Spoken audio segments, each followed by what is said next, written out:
All right, let's get right into this thing, shall we? This is episode 7 of the Attack and Random podcast, I believe. Not 100% sure. No, it is episode 7 or 6. I think it's episode 6. Did I upload episode 6 last time? Damn, I don't even remember. Was it episode 6? I think it was episode 5. I will find out and I will probably correct the title. Either way, this is some episode I can't believe I already forgot. I'm not even that far into this reboot. Um, yeah, either way. Thank you for sticking by, listening to the podcast. Everybody that's been, commenting, subscribing, liking. We're almost at 50 followers or subscribers on YouTube.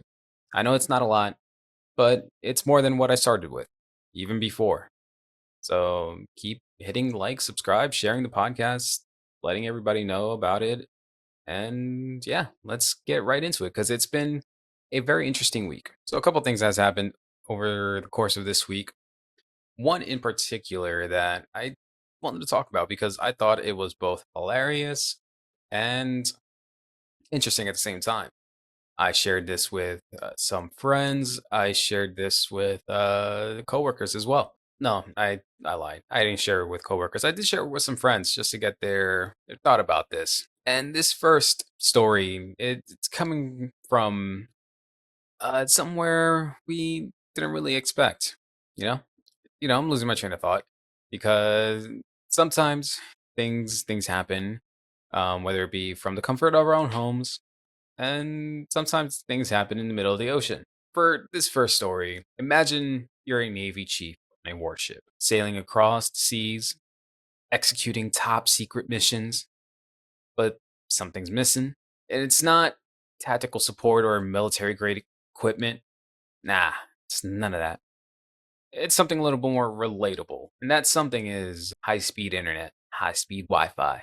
That's right. Today, this first story, it's a true story of a Navy chief who decided to take it upon herself to build a secret Starlink network on a warship, all because she just wanted better Wi Fi. And I mean, I can't really blame her. The most important question you're probably wondering is why would anyone in the military, especially someone that is in charge of a warship, feel the need to build their own Wi Fi network? Well, think about it. The modern Navy runs on a lot of tech, but most of it is designed for mission critical communications, not streaming your favorite Netflix show or whatever you watch on Max, HBO Max, Hulu. It doesn't matter. The latest anime on Crunchyroll is probably what she was watching. Probably trying to catch up on One Piece or even browsing Reddit. Who knows? So you're out in the middle of the ocean, hundreds of miles from land, and the military network, while it's secure and reliable, isn't exactly setting records for download speeds. Now, you or I might get frustrated when our YouTube video starts to buffer or Netflix starts to spin once it hits 33%. But for the chief, this wasn't just about entertainment. There were logistical reasons too. Keeping in touch with family, accessing non-classified information, or even sending personal emails. When you've been on deployment for months, Wi-Fi is almost non-existent.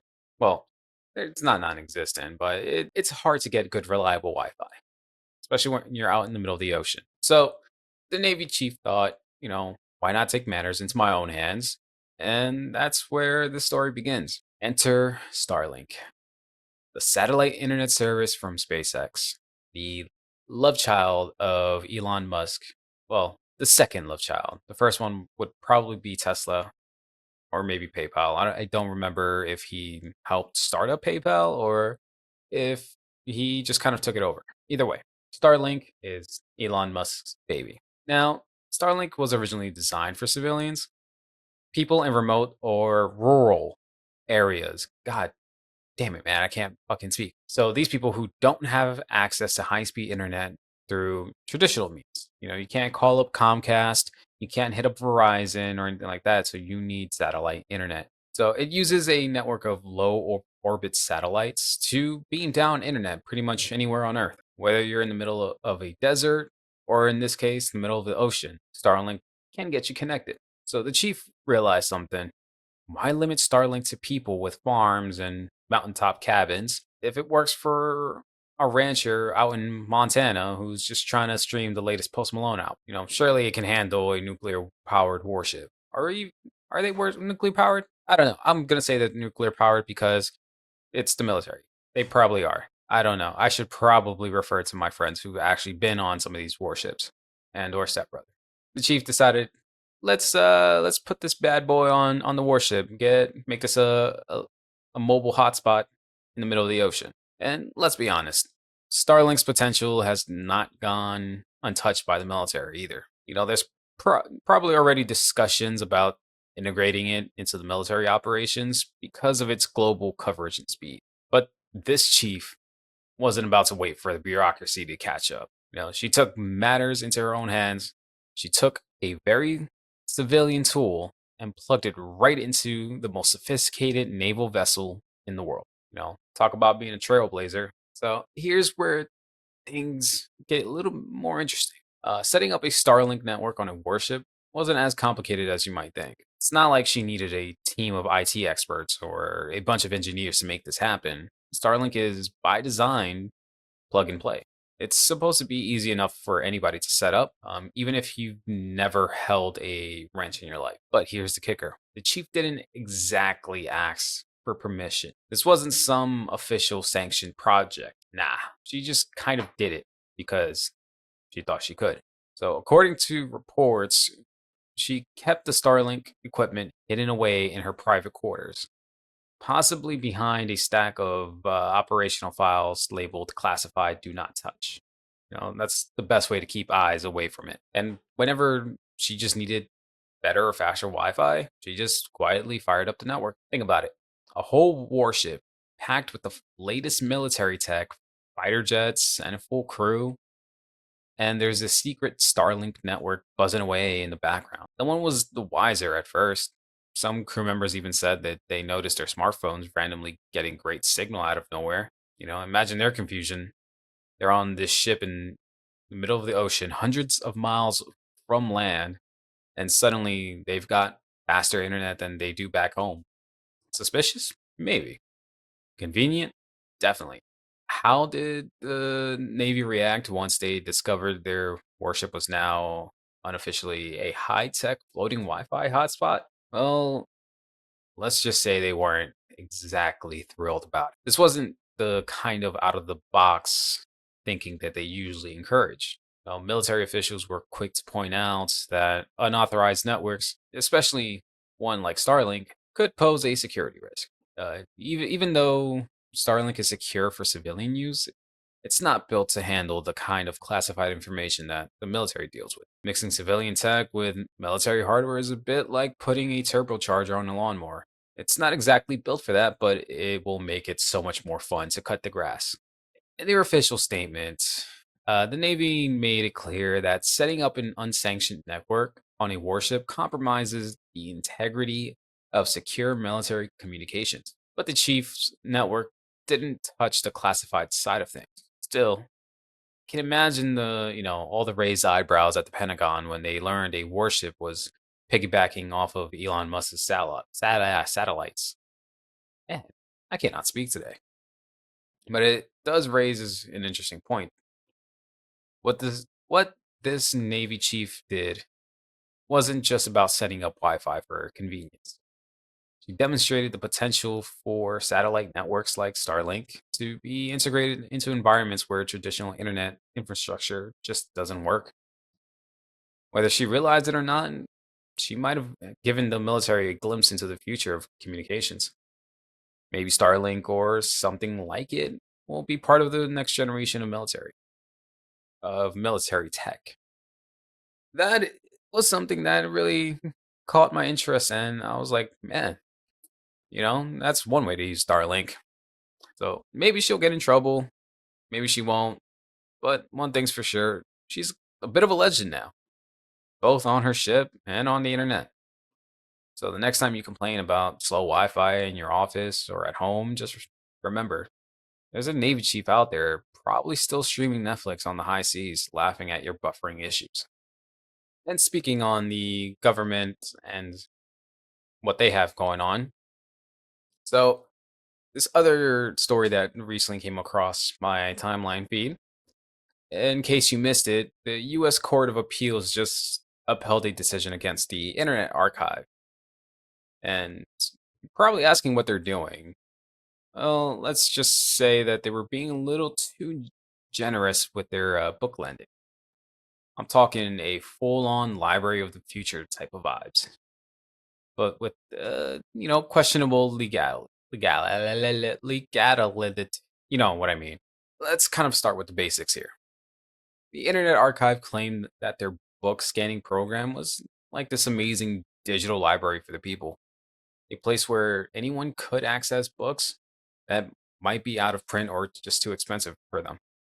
Kind of sounds like a librarian's dream, doesn't it? The problem, they were scanning these books and making them available without permission from the publisher.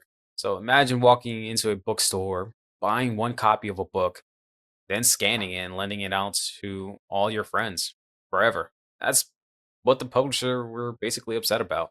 Now, getting into the meat and potatoes of this issue, the courts ruled that what the Internet Archive was doing wasn't exactly on the up and up.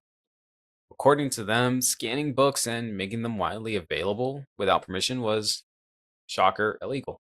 The Internet Archive tried to argue that they were just lending books like a traditional library, but the court wasn't buying it. They said the archive wasn't playing by the same rules as a library, especially since libraries actually buy multiple copies of a book to lend out, not just one that gets copied repeatedly for the masses. Now, one key defense the Internet Archive tried to use was fair use. Oh, fair use. The magical phrase that makes everything seem okay. They argued that what they were doing fell under fair use because it was for educational purposes and for the public good. But here's the thing, fair use has its limits. You can't just wave a for the public good flag and get away with it. The court determined that this wasn't transformative enough to qualify for fair use, meaning they weren't really doing something new with the books, just making them more accessible, which, while convenient, still violated copyright laws. Let's take a moment to consider the other side of the courtroom drama, the publishers. I know it's easy to paint them as the bad guys. They're the ones standing between us and free access to millions and millions of books. But remember, they're also the ones who make sure author gets paid for their work. If anyone can just scan a book and share it online, what happens to the people who actually wrote the book? They've got bills to pay too. So while it might feel like the publishers are being the villains in the story, they're really just trying to protect their right and the rights of the author. Probably more their rights than anything. And to make sure, money from their creations gets going to the right person. I know it's less fun than imagining a big corporate bad guy, even though they probably are. But there's some truth to that. Talking about the future of what this could entail. What does this ruling mean for digital libraries and online access to books? For one thing, sets a pretty clear boundary. You can't just scan and share whatever you want. The court's decision makes it clear that while digital libraries are a great idea, they need to be operated within the same legal boundaries as a physical library. This ruling could also have a chilling effect on other organizations that were considering similar initiatives. But while we may actually love the idea of free, unrestricted access to all the books in the world, it looks like that's going to have to wait until we come up with a system that works for both readers and publishers. And if you want my personal idea, I'm just saying, Minecraft again. This is just my own personal thought, and maybe there might be someone somewhere on, I don't know, Valheim, Minecraft, who has a server that's actually has something like this. Not just a website. It's something to look into if you're interested in the Internet Archive and what they had going on and learn more about this whole dilemma because you can find things on Minecraft. Hint, hint. So yeah, that's basically what's going on with the Internet Archive's book scanning saga. Whether you're team let's share everything or team let's make sure authors get paid. This case definitely is one to keep an eye out. Keep an eye on. Man, what the fuck? I cannot speak today. So yeah, let me know what you think. Subscribe, like, share. I don't know. Do comment. Tell me how cringy my avatar thing is, and yeah, let's keep it pushing. So there's another topic here that's really caught my attention. I thought it was super interesting, and I wanted to share it with you guys. So in China, some scientists have actually developed a new lubricating biomaterial that could significantly prove beneficial in treating osteoarthritis and slowing the disease progression. So, if your knees sound like a bag of popcorn every time you bend them from all those years of pop locking and dropping it, you might want to stick around and hear this. Okay, so the basics. Arthritis affects millions of people. We all know that, right? Especially as they age.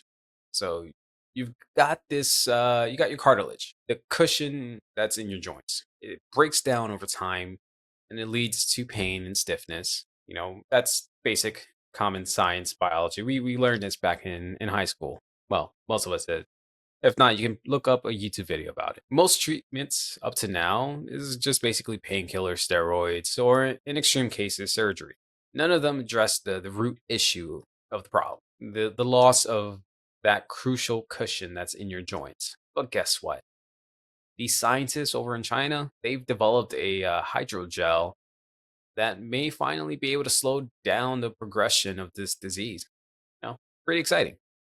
At least I thought so. This is really fucking cool. So the hydrogel is designed to be injected right into your joints. And this is where I thought it was getting pretty cool. It actually mimics natural cartilage. So when the gel fills in the space where your cartilage used to be, it's like installing a new cushion. Think of taking the springs and shocks of your old car and placing in new hydrogel ones or 3D printed ones. I don't know.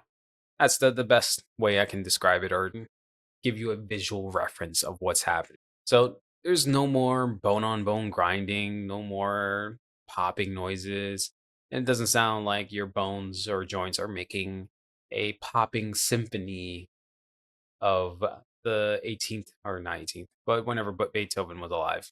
You know what I mean? So it's not just pain relief, it's adding the core, is addressing the core of the problem, is what I'm trying to say. Now, you might wonder how it works.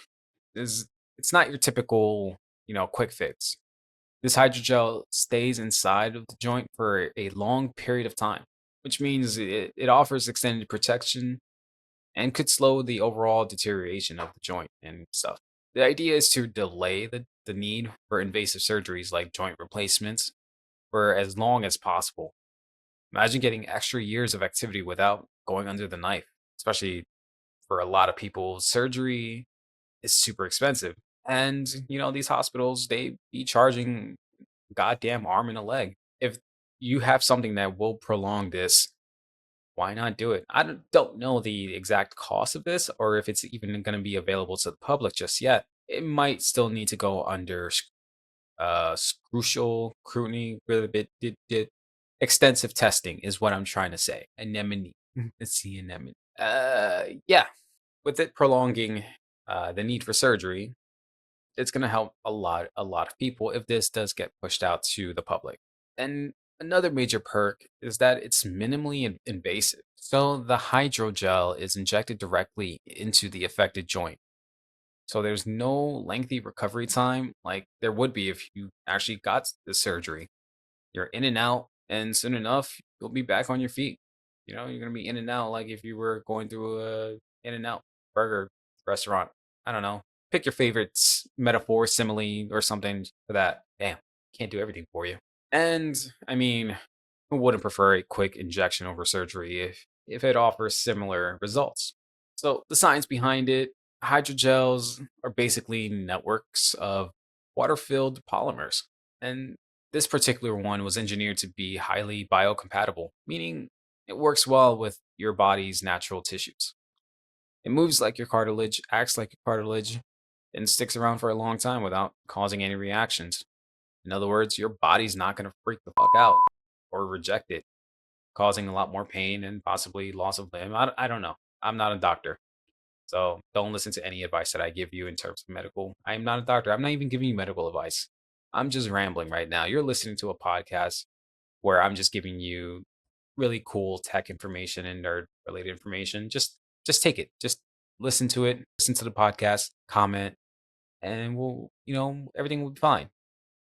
This is not a medical advice. We're not a medical podcast. There's other ones like that. This could revolutionize arthritis treatment.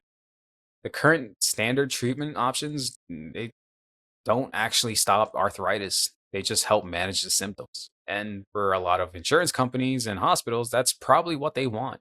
We all know insurance is a scam. We all know hospitals will scam people out of thousands and thousands of dollars. I believe medical bankruptcy is the largest leading cause of bankruptcies in the United States. Why we don't have universal health care? You can talk to your local officiant's politician and or uncle that gets his information off of Facebook about about that. Your probably say it's communist, socialist, who knows? I'm just saying universal healthcare could be to the great benefits of a lot of people. So going back to the hydrogel thing, this hydrogel has the potential to be a huge game changer. Slowing down the disease itself, not many treatments are going to do this at all, if any. I'll probably have to look into that, but this might be the only one that's actually slowing down the disease itself. And the best part, this approach could open doors for treating other joints issues beyond arthritis. Could we one day see this tech used for sports injuries or even prevents cartilage breakdown before it even starts? Only time will tell, but the possibilities are endless. So for all you football fans, who knows, you might be able to get your favorite NFL player and or a sports person that got taken out for the season because they tore their ACL. They might be able to get this, boom, get a couple months of recovery, and they're back in the game better than ever. I'm probably misusing that because the ACL is probably a small tendon and not an actual cartilage. I don't know. Again, I am not a doctor. So I'm just relaying this information as in the best simple terms that I can. So here's the big picture of this whole thing. If this hydrogel continues to show positive results, it could drastically reduce the need for painkillers and delay or even avoid the need for joint replacement surgeries. And for those of you who live with chronic pain or know someone who does, that's a massive shift in how we treat these kinds of conditions. But all right, that is enough science talk and for today. Remember, arthritis isn't just an old person problem. It can hit people of all ages. Breaking and breakthroughs like this gives so many people hope who live with pain daily. Plus, I mean, science is basically turning us into well-oiled machines, almost literally. Yeah. Let me know what you think. Let's just say you have arthritis or have some sort of joint pain that you are constantly dealing with it on a daily basis.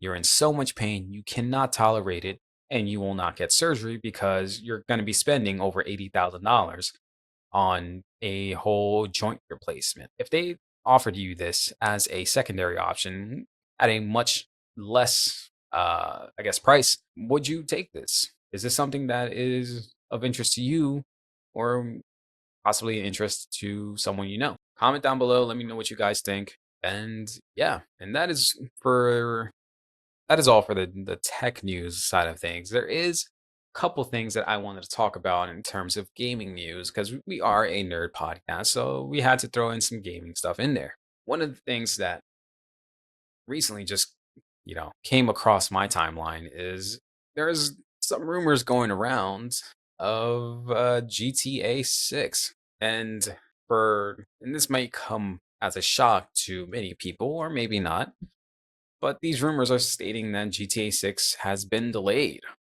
again. Yep, that's right. Rockstar Games, who originally announced GTA 6 to be released in 2025 or, possibly released sometime before the damn sun explodes, it's rumored that it will be pushed back for drum roll please. I'll insert a drum roll here. If not, then I just got lazy and didn't want to do it. It's rumored to be delayed back to 2026, early to mid 2026. So let that sink in. Heh, let the sink in. No, I just thought about a meme. I'll probably post up the meme that I just thought about when I said that. Yeah. So let that sink in. We're going to be looking at another 2 years of silence, leaks, and our collective descent into madness until we wait for 2026. At the time of this recording, there hasn't been a official statement from Rockstar just yet, just a lot of Twitter posts and from people who claim to have some sort of inside knowledge of Rockstar and their inner workings. If I find a statement or Rockstar does release a statement, I will make sure to post it here if they do release it by the time I finish editing this thing. More than likely, they're probably going to say something along the lines of unforeseen technical challenges, like something with servers catching on fire, who knows? Or, someone accidentally coding the game in Sanskrit or some ancient language because programmers are weird and they will create their own language that only they can understand. Maybe it's job security, or maybe developers and programmers are just slowly going insane from reading all that lines of code or trying to find a damn syntax error. So these sources, by which I mean the random rumors we've all been eating up, they're saying things like Rockstar is trying to make the world in GTA 6 so big that it's actually starting to crash the game every time they try to render more than two cities at once. Again, these are all rumors and speculations, so take this with a grain of salt. They've allegedly created a map so massive that in game traffic jams are real. We're talking cars just stuck in gridlock for hours, and being that this is mapped after Miami, it makes sense. It definitely makes sense. Now, of course, the real life heroes in all of this is, the fans. Taking a moment to dive into the beautiful chaos that is the GTA fandom's reaction to this news. A lot of people are not surprised. The rumors themselves are saying that GTA is going to be delayed to 2026, mid to early, 2026, but that the PC version of the game won't be released until 12 to 18 months later. So PC players are going to have to wait almost 3 to 3.5 years for GTA 6 if it doesn't get delayed again. So, people are going to have kids by then. They're going to be a full time dad, and maybe their kids are going to be playing GTA 6 before we even get to. Maybe GTA 6 will get stuck in development hell if these rumors are true. So, a lot of people are both upset and not surprised by these rumors. Again, these are all rumors and speculation. Nothing has been confirmed at the time of this recording. That is something that just came across my timeline today, and I wanted to share that. GTA 6, it's speculated to come out maybe when we have the 50th president. I don't know. But another thing that did come across my timeline that I did find interesting is that there is a band that I'm not 100% sure of the name of this band.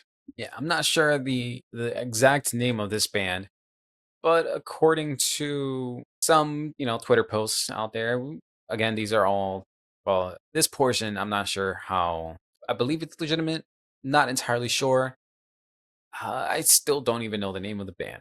But the story goes that this band was offered $7,500 to have one of their songs be played in the GTA 6 radios.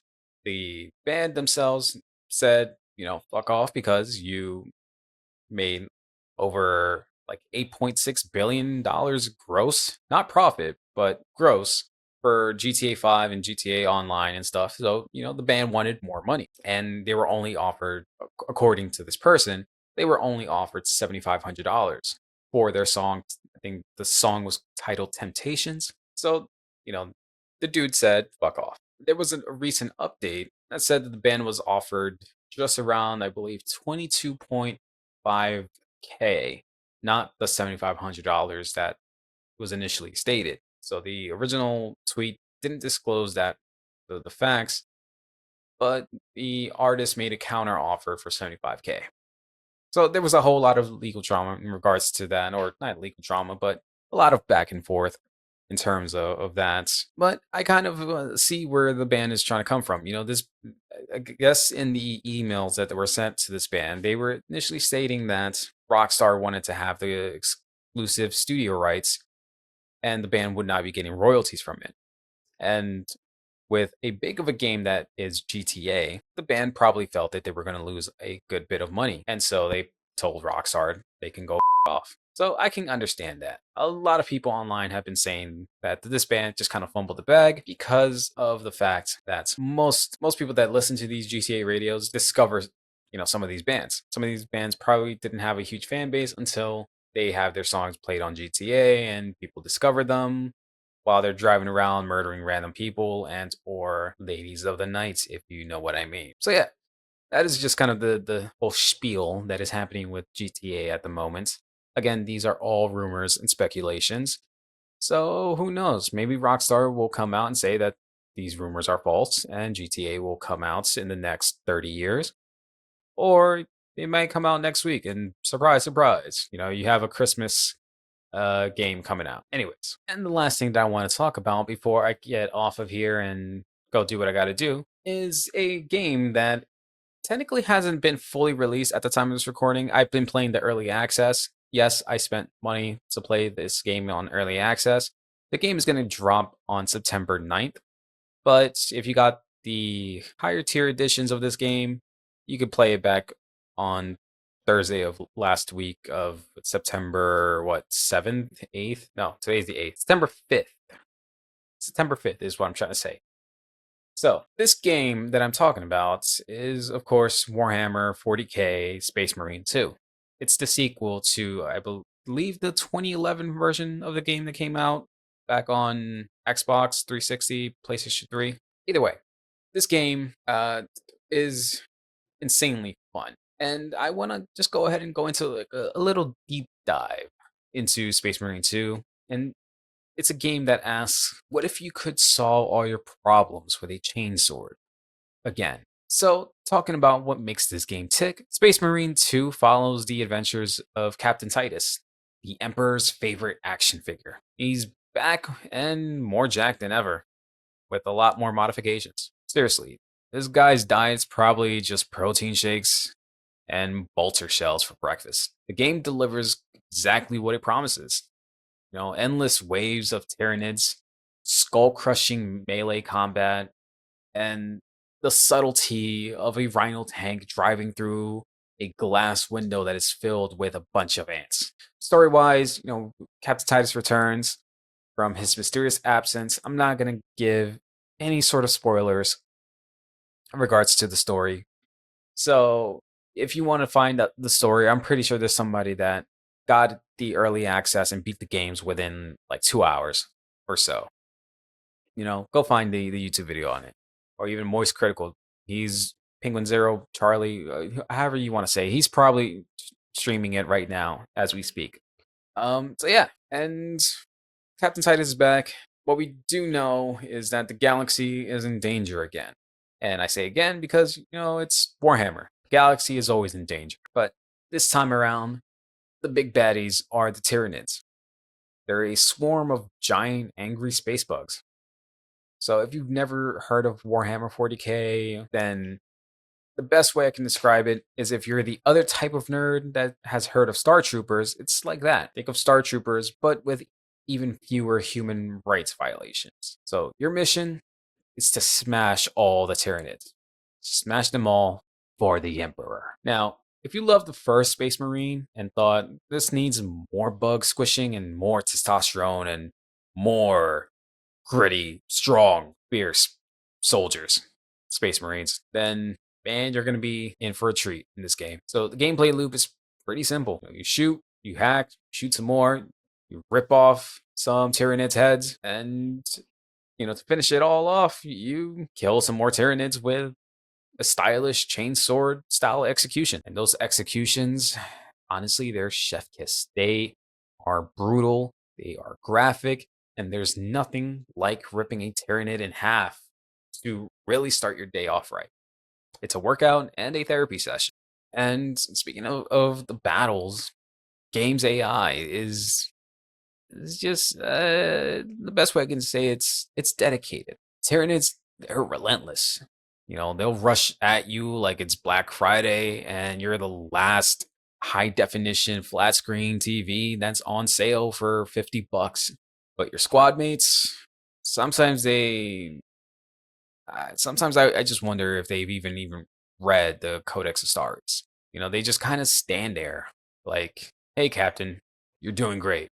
We'll just chill over here and oh, I see you're getting sworn by 20 bugs. You got this." Also, the AI, they don't refill their ammo. So once they run out of ammo, they go straight into melee combat and sometimes they just aren't good. Come to find out, you're just killing and slaying these Tyranids all by yourself while your buddies just kind of hang in the back. So occasionally you may go down and they'll just rush over and revive you. So you could say they're good medics, maybe. Either way, gameplay is truly fun. Glitches, again, they do happen. Not enough to be game breaking, but sometimes, depending on the person, and by the person, I mean some Redditor, will probably be very, very upset. I don't know how it is on PC. I've been playing on the Xbox myself, but I know there is also some issues with matchmaking in terms of PvP. I've played a couple of matches with some buddies, and it's been pretty seamless when it comes to hopping on and, playing with them. Granted, again, they've both been on Xbox, so I haven't had any issues in regards to that. I haven't done any sort of crossplay just yet, so I don't know how well that functions. I've heard from other sources that it's kind of hit or miss, especially when it comes to the PvP. I tried hopping on a PvP lobby last night, and quite honestly, it wasn't working. Is what I'm trying to say. The matchmaking took a little bit longer than expected. Occasionally, even on Xbox, one of us would get kicked or disconnected, but it wasn't happening frequently. It was just like a once in a while type of thing. I'm sure more than likely they're going to release some sort of update, some sort of patch to really correct all the issues that are happening. At least this is not the server issues that Helldivers 2 was happening, which that's another game you can compare this to. The best way I can describe this, if you've never played the first Space Marine or if you don't know what Space Marine is, you more than likely have heard of Helldivers. So think of Helldivers combined with Gears of War, but more of the Gears of War brutality and things of that nature. What I'm trying to say is the game is really fun and it's more fun with friends. You can hop on co-op story or co-op missions. Yeah, but you can hop on campaign missions. That is what I'm trying to say. You can hop on campaign missions, co-op, and it's kind of pretty easy to drop in and out. You can also do co-op operations. Think of like these side missions that are tied in with the main campaign story. Or you can get a squad together and hop into PvP, basic team deathmatch and capture the flag style of gameplay. Wherever your niche is, it's gonna have it. Best thing about it, because I love customization, is that during multiplayer lobbies, you can customize your Space Marine, whether it be customizing them for a specific faction, like the Space Wolves, or the Space Wolves, or the White Scars, Blood Angels, Salamanders. It's all there. You can make your own custom legion. Now, the thing that I do not like is that if you're customizing your Space Marine for the operations, it does not transfer over to PvP. You have to do a whole separate customization for that. So I kind of wish they would have integrated the two, but maybe they'll release that in a future update. With that, I am gonna call it there. Last bit for Space Marine 2. Strongly recommend. It's a solid 8 out of 10, possibly. 7.5, 8 out of 10. Some things are kind of lacking. Some of the missions just feel a little repetitive, but it's still very, very fun. It's a solid 8. I give it a solid 8. Anyways, yeah, that is all for today's episode. That was episode 6, 7. I don't know. I would have to double check. So, regardless of whatever episode it is, I really appreciate everyone that's stuck in, listen to this point, listen to the game listened to the podcast this far. If you stuck with me from the previous seasons or before I rebooted this whole thing, thank you for sticking by. Continue to listen, continue to like, continue to share, and we'll continue to get better. I've been posting pretty consistently as much as I can, as I have other things I also have to do. But yeah, that's basically it. That's the end of the episode. Check out the links down below. Share the podcast, share the YouTube channel. We're almost at 50. We're almost at 50 subscribers. I know it's not a huge number, but it's something. It's more than I had before. And who knows? Maybe we can get this up to 55. We're almost there. So yeah, just continue to share. Appreciate you guys. Later.